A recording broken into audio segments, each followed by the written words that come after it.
రాహుల్ గాంధీ గారిని ప్రధానమంత్రి చేయాలని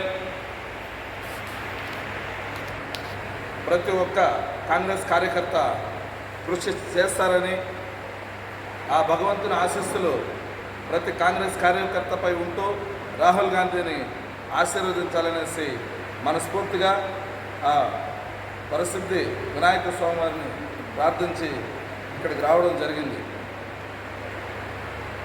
ముఖ్యంగా కాంగ్రెస్ పార్టీ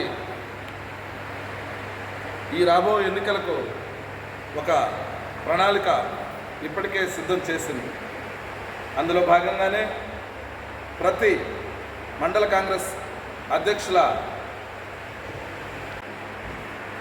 అందులో భాగంగానే జిల్లా కమిటీ కూడా త్వరగా ఒకటి రెండు రోజుల్లో జిల్లా కమిటీ కూడా అప్రూవల్ వచ్చింది.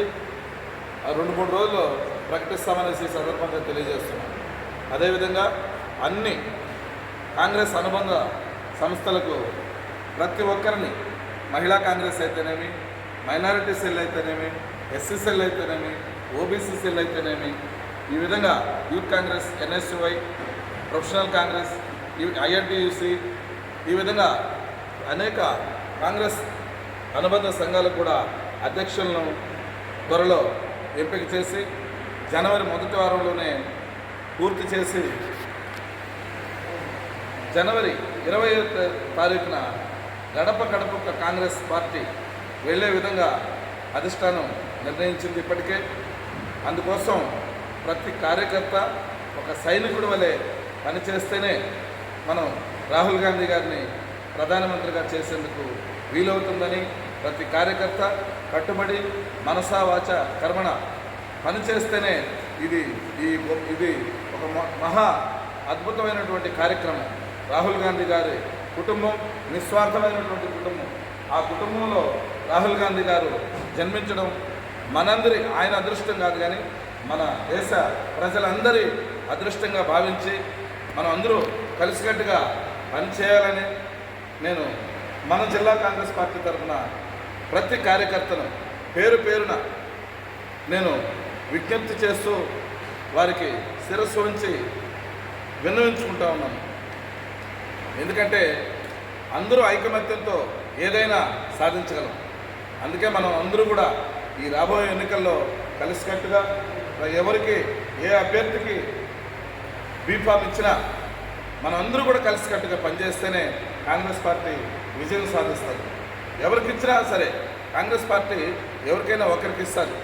అలాంటిది మనం అందరూ కూడా కలిసికట్టి సమన్వయ కమిటీ సభ్యులందరూ కూడా ఒక ఐకమత్యంతోనే ముందుకు పోవాలి. కానీ వారికి ఇస్తే పనిచేయం, వీరికి ఇస్తే పనిచేయం అనేది లేకుండా మనందరూ ఐకమత్యాన్ని చాటుకోవాలనేసి ఈ రాష్ట్రంలోనే మన చిత్తూరు జిల్లాను ఒక ప్రత్యేక స్థానంలో నిలుపుతారనేసి కూడా ప్రతి ఈ వేదిక మీద ఉన్నటువంటి ప్రతి కాంగ్రెస్ సీనియర్ నాయకులందరికీ కూడా నేను వేడుకుంటున్నాను. అందులో భాగంగా నేను ప్రతి ఒక్కరికి అందుబాటులో ఉంటాను. ప్రతి కార్యకర్త మన కాంగ్రెస్ పార్టీలో చేరే ప్రతి ఒక్క వ్యక్తికి పదవి ఇచ్చి వారిని గౌరవించి వారికి ఎలాంటి సహాయ సహకారం కావాలన్నా కూడా నేను వారికి వెన్నుదన్నుగా ఉంటాను. హైకమాండ్ ఇక్కడ లోకల్గా ఏదైనా సమస్యలు ఎదురైతే కూడా కాంగ్రెస్ హైకమాండ్ కూడా వారికి వెన్నుదన్నుగా ఉండే విధంగా నేను ఎప్పటికప్పుడు అనుసంధానంగా కాంగ్రెస్ పార్టీతో రాష్ట్ర నాయకత్వాన్ని కూడా ఇక్కడ సమస్య తీవ్రతను బట్టి రాష్ట్ర నాయకత్వాన్ని కూడా నేను తీసుకొని వస్తాను. ఎస్పీ అయితేనేమి, కలెక్టర్ గారు అయితేనేమి, వారికి కూడా ఎలాంటి మనకి ఇబ్బంది కలగకుండా వారి నుంచి నేను మన కార్యకర్తలకు మద్దతుగా ఉంటాననేసి ఈ సందర్భంగా తెలియజేస్తాను. ఎవరు కూడా భయపడాల్సిన అవసరం లేదు. మనం న్యాయమైనటువంటి పార్టీలో ఉన్నాం, నీతి నిజాయితీ అయినటువంటి కాంగ్రెస్ పార్టీలో ఉన్నాం. అలా మనకు తోడు మన పార్టీనే మనకు తోడు, ఈ కండువానే మనకి ఆదర్శం, ఈ కాంగ్రెస్ కండువానే మనకి బలం.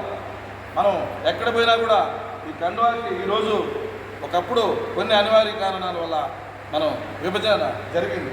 ఆ విభజన అన్నదమ్ములు వేరుపోతారు. దానికి కాంగ్రెస్ పార్టీ కూడా అన్ని పార్టీలు మద్దతు ఇస్తేనే కాంగ్రెస్ పార్టీ ప్రకటించింది. ఈ అన్ని లోకల్ పార్టీలన్నీ కూడా కాంగ్రెస్నే ముద్దాయిలు చేశాయి. కానీ 10 సంవత్సరాలు అయింది, ప్రజలు తెలుసుకునే రోజు వచ్చింది. ఈరోజు మళ్ళీ కాంగ్రెస్ వైపు, కాంగ్రెస్ తప్పు చేయలేదు, ఈ ప్రతిపక్ష పాలక పక్షాలు పార్టీలే తప్పు చేశాయి, వారందరి కోరిక మేరకే రాష్ట్రాన్ని విభజించాల్సి వచ్చిందనేసి ఈరోజు ప్రజల నిర్ణయానికి వచ్చారు. మనం అప్పటి వరకు కూడా ఇక్కడ ఉన్నటువంటి వేదిక మీద ఉన్నటువంటి ప్రతి